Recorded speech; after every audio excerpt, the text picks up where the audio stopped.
مساء الخير حبايبي، ازيكم عاملين ايه؟ يا رب تكونوا بخير. النهاردة هنعمل مع بعض الكيكة الجميلة دي، اسمها كيكة الحليب المغلي. من احلى الكيكات اللي ممكن تاكلوها في حياتكم مع كوباية شاي باللبن. كيكة خطيرة جدا جدا، لو جربتوها مش هتعملوا اللي هي بعد كده. شايفين الجمال؟ يلا ما تنسوش تحطولي لايك لو عجبكم الفيديو، ويلا بينا نحضرها سوا.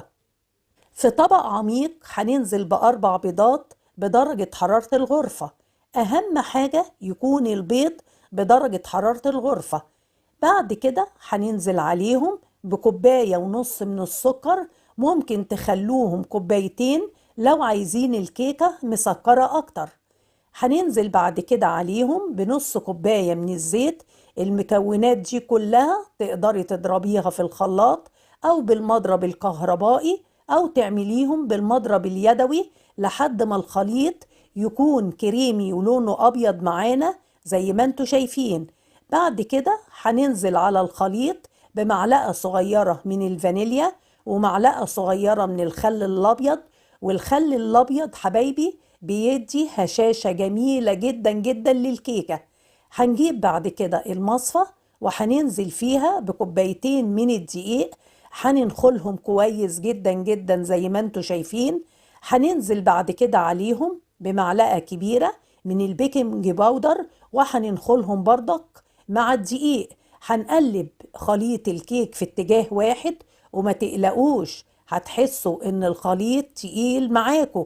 قلبوا كويس لحد ما الدقيق يختفي تماما.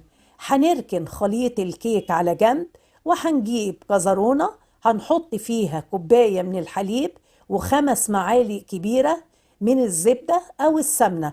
بعد كده هنرفع الحليب والسمنة على النار. أول ما يبدأ يغلو هنطفي عليهم. ودلوقتي هنبدأ ننزل شوية بشوية على خليط الكيك والحليب مغلي، وما تقلقوش خالص مفيش حاجة هتحصل للخليط بتاع الكيك. المهم ننزل بشوية شوية والمضرب اليدوي في ايدينا نقلب على طول. بعد شوية هتبدأوا تحسوا ان قوام الخليط بعد ما كان تقيل بقى خفيف زي ما انتوا شايفين كده.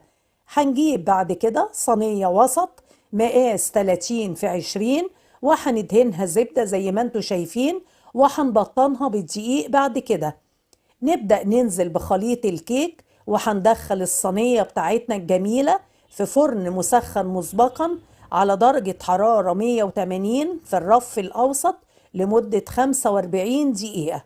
ودي بقى صينية الكيك الخطيرة بعد ما خرجت من الفرن. شايفين الكيك جميل ازاي وخطير؟ شايفين هشة ازاي ومرتفعة؟ بجد خطيرة جدا جدا، تستاهل فعلا انكم تجربوها مع احلى كوباية شاي بلبن. وهتدعولي دعوة حلوة من قلبكم. يا رب تكون الكيكة عجبتكم واستفدتوا من الفيديو. ما تنسوش اللايكات الحلوة بتاعتكم.